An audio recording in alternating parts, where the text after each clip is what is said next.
आप देख रहे हैं India news post MP headline media network. बड़े शहर से लेकर छोटे गांव तक अब हर खबर पहुंचेगी दर्शकों तक। अभी तक आपका जो अनुभव है वो ये रहा होगा कि किसी ब्लाइंड मर्डर का या बड़े किसी घटनाक्रम का खुलासा हुआ, उन क्राइम आपके पीसीज में अपराध बड़े होते होंगे, लेकिन ये जो आज पीसी हो रही है इसमें एक ऐसे व्यक्ति का खुलासा किया, ऐसे व्यक्ति की गिरफ्तारी की है जो अपने आप में बहुत बड़ा है, जिसे सीरियल थीफ कह सकते हैं आप। लगातार चोरियां करता है ये। इसके एक ऐसा व्यक्ति जिसके ऊपर लगभग नए और पुराने मिलके 28 अपराध दर्ज हों चोरी के, उसमें छोटी चोरी, बड़ी चोरी, गंभीर चोरियां और ऐसी चोरियां जिसमें चोरी होते वक्त मकान मालिक या जाग गए हों और उसमें इनका जो है आमना सामना हुआ हो, ऐसे गंभीर अपराधों का भी ये आरोपी रहा है। इसका नाम है कपिल रंगारे। ये कपिल रंगारे बरघाट क्षेत्र का रहने वाला है। इसका एक साथी है दीपक रंगारे। ये दोनों मिलके अपराध करते थे और ये इतने शातिर थे कि इनका पता किसी को चल ही नहीं पाया। एक के बाद एक, ये आज से नहीं कई वर्षों से चोरियां कर रहे थे, एक के बाद एक लगातार चोरियां कर रहे थे और किसी को पता नहीं पड़ पाया था कि ये कौन है। इनकी एक विशेषता थी कि ये रैकी करते थे, क्योंकि बरघाट क्षेत्र के रहने वाले थे और बरघाट क्षेत्र के पूरे गांव और कस्बे की ये रैकी करते थे। लगातार महीनों रैकी करते थे। इनमें बहुत पेशेंस था और उसके बाद ये उचित समय पर वारदात को अंजाम देते थे और बड़ी भारी मात्रा में उन्होंने जो है माल लूटे और बहुत सारे अपराध किए। लगभग 28 नए और पुराने चोरी के अपराध इनके ऊपर। इनकी एक खूबी और थी, इनकी ये खूबी थी कि अपराध बरघाट क्षेत्र में ही करते थे और शेल्टर लेने के लिए महाराष्ट्र क्षेत्र में जाया करते थे। महाराष्ट्र क्षेत्र में इनके कोई अपराध अभी तक परिलक्षित नहीं हुए। हम लोगों ने पतारसी के प्रयास किए हैं, हाँ पतारसी की प्रयास चल रही है, लेकिन ये वहां पर शेल्टर लेने के लिए जाते थे और वहां कम से कम अपराध करते थे। कोई अपराध जाहिरा तौर पे भी नजर में नहीं आया है। इसके अलावा ये बदमाश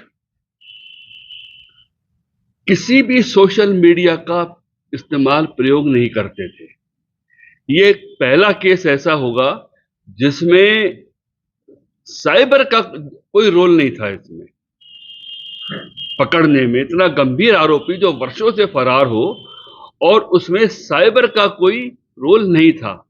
इसमें जो तरीका पुलिस ने अपनाया वो हम बदकिस्मती से कहें या किस्मती से कहें, हम आपको बता नहीं सकते कि किस तरीके से इसको ट्रेस किया गया, किस तरीके से इसको संपर्क में लाया गया, किस तरीके से ये पुलिस के संपर्क में रहा और वो कैसे रहा, वो हम आपको ऑफ द रिकॉर्ड भले ही बता दें, लेकिन ऐसे नहीं बता सकते।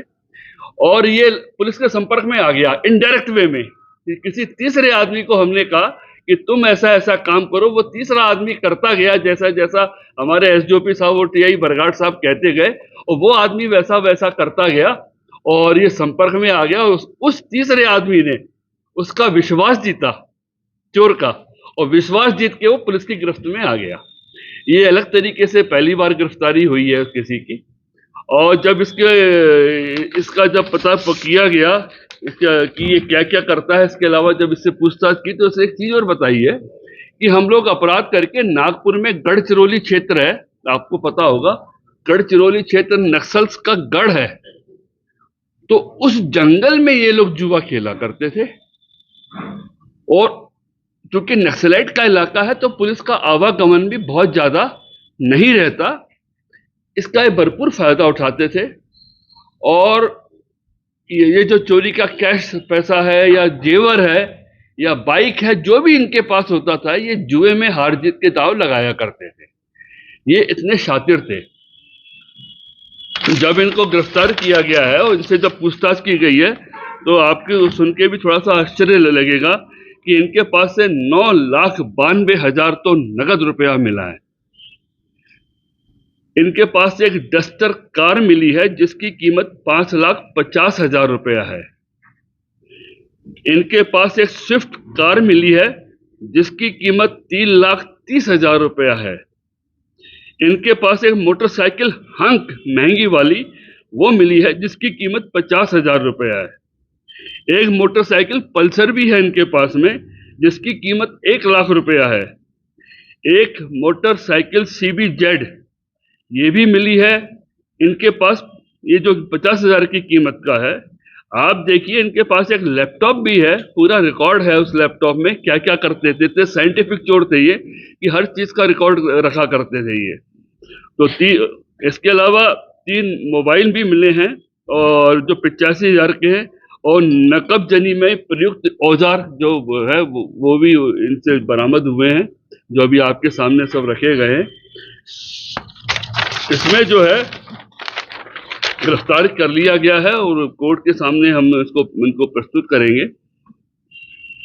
ये शायद इतने अपराध करने के बाद ये शायद नहीं, मैं विश्वास के साथ कह सकता हूं कि पहली बार पुलिस की नजरों में आए हैं और पहली बार गिरफ्तार हुए हैं ये। इसमें जो सराहनीय कार्य किया हमारे SDOP साहब का और TI बरगाट का विशेष रोल है। इसमें जैसे ही संज्ञान में आया कि इस तरीके का कोई बदमाश है, तो हमारे पुलिस अधीक्षक महोदय ने एक टीम बनाई और उसमें SDOP साहब थे बरगाट और TI बरगाट थे, और इन्होंने फिर एक अपनी टीम बनाई। तो इन्होंने उस प्रकार ये सफलता मिली है। जो पूरी टीम थी उसमें जो नाम है थाना प्रभारी बरगाट हैं, डूडा सिमनी भी इसमें है थाना प्रभारी, किशोर मामनकर बरगाट के हैं, मोनी सिंह और उप निरीक्षक आशीष खोपराड़े, अरी प्रभारी है, उप निरीक्षक सत्येंद्र उपाध्याय, फंदूलाल उइके, बालकृष्ण तिरगाम, देवेंद्र जायसवाल। बाकी की आपके पास है, आप इनके मिल गए होंगे, लंबी सूची है। तो ये विशेष सफलता है पुलिस के लिए।